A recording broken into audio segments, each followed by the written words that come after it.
Hello friends, welcome to my channel. From today we are starting value education, जिसका मतलब एक और भी होता है जिसको हम मोरल साइंस भी कहते हैं, और वो भी क्लास 6 के लिए स्टार्ट हो रहा है। तो आज से हम लोग एक चैप्टर स्टार्ट करेंगे पढ़ना और उसको हम लोग डीपली समझेंगे, क्योंकि मोरल साइंस में हमें समझना ज़्यादा इम्पॉर्टेंट होता है। Value education is that. So let's start from the chapter 1, that is the chapter 1 is our footprints. तो लेट्स स्टार्ट हमारा new chapter footprints. First let us read the objective of the lesson. Objective क्या है इस lesson का, वो हम पहले पढ़ लेते हैं, उसके बाद हम लोग अपना स्टार्ट करेंगे। सो हम इसका बस ऑब्जेक्टिव पढ़ रहे हैं और कुछ नहीं पढ़ेंगे, just we are reading the objective of the lesson. So let's start. The objective of the lesson is to help children develop faith in God. They must understand the God. The God is everywhere in everything and with everyone. God never abandons us at any point of time. So ये कहना चाहते हैं कि जो God है वो हमारे साथ है, हर जगह है, हर चीज़ में है। और ये कहना चाहते हैं कि वो इस लेसन को पढ़ के चिल्ड्रन डेवलप हुए और गॉड को समझे। ठीक है, गॉड हर चीज़ में है, हर जगह है, हमारे साथ है, एवरीवेयर, एवरीवन, हर किसी में गॉड है। और गॉड नेवर अबैंड्स एनी, हमें गॉड कभी नहीं अबैंड करता है, एक पॉइंट पर भी नहीं करते, पॉइंट ऑफ टाइम पर भी। सो ये था हमारा ऑब्जेक्टिव, एंड यही इसी ऑब्जेक्टिव पर बेस्ड हम इस पोम को पढ़ने जा रहे हैं। सो ये जो फुटप्रिंट्स है, मैं आपको बता दूँ, that's a poem. So let's start the pome. So here is the pome, let's start reading. One night I had a dream that as I walked along the beach, God walked along my side well within my reach. One night, एक रात को मुझे सपना आया कि मैं बीच पर चल रहा हूँ और गॉड भी मेरे साथ चल रहे हैं, मेरे बगल में। And across the sky flashed scenes from my life, scenes of joy and happiness और of strive.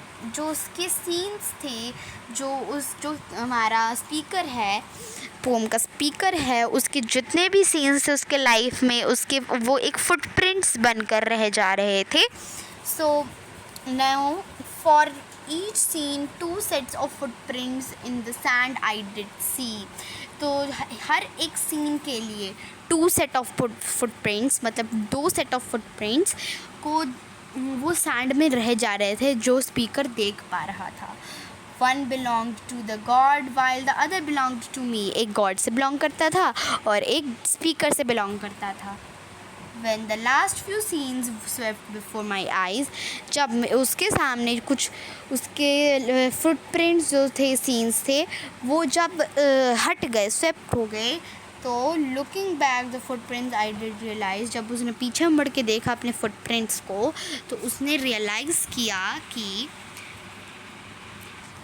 that many of a time there was just one set of them. With a twinge of pain a thought in my mind came. जब उसने realise किया कि एक time था, बहुत सारे time था जब that many a time there was just one set of them, मतलब बहुत बार एक ही सेट होता था उनका, कि वो फिर उसके जो स्पीकर था उसके दिमाग में एक ट्विंग ऑफ पेन मीन कि उसके दिमाग में पेन से भरा कुछ आया, मतलब कुछ दर्द से भरा कुछ उसके माइंड में आया। That was in my life movements of sadness and pain. वो जो था उसके दिमाग में आया था, वो था सैडनेस मूवमेंट्स, जितने भी लाइफ में उसके मूवमेंट्स थे सैडनेस और पेन के, वो उसके दिमाग में आए। That God had left me, it was quite pain, कि जो गॉड है उन्होंने मुझे छोड़ दिया है, वो थोड़ा सा पेन का था। मतलब जो उसका जो उसके गॉड थे, the God had left me, it was quite plain. जो गॉड था उन्होंने मुझे छोड़ दिया, वो बिल्कुल प्लेन था। When I reminded God had that he had asked me to follow him, कि उन्होंने कहा कि स्पीकर को कहा कि उसे फॉलो करो। तो फिर I had said my cup of happiness will be fun to the brain. Then how could he leave me when I need him most? तो जब उसका जो एक कप था वो हैप्पीनेस से भर गया था, तो उसने सोचा कि गॉड ने मुझे, जब मेरे को ज़रूरत थी तब उन्होंने क्यों छोड़ा ना। When he knew that without him I would be lost, God watched me in silence and let me speak of my deepest hurt and my moments bleak। मतलब जो गॉड ने मुझे देखा, उन्होंने देखा कि मैं सब चुप हूँ, तो उन्होंने मुझे कहने को दिया कि जो मेरी जो उसके स्पीकर को हर्ट किया, जिसने उसे दर्द पहुंचाया है, मोमेंट्स उसने देखे। When I was quiet and spoke no more, जब वो चुप हो गया और कुछ ना कहा, तो God smiled at me and no harsh feelings bore। कि गॉड ने स्माइल किया और मेरे सारे जितने भी हार्श फीलिंग्स थे वो सारे चले गए। At my outbrush and anger raw, while in his eyes my pure love I saw। तो जब उसने उनकी आँखों में देखा तो उसे प्यार दिखा। तो ever so gently he spoke and embarrassed me। तो उसने जब गॉड ने मुझे जब भी उन्होंने कहा और मुझे एम्बैरेस करा, तो जो फुटप्रिंट्स थे मेरे उसको मैंने कैरी किया, एंड जो तुम देख सकते हो अभी। तो ये सारी मैंने आपको पोम समझाई है, एंड जो पोम था अब हम इसका मोरल पढ़ेंगे। So the moral of the pome is moral, God is always with us.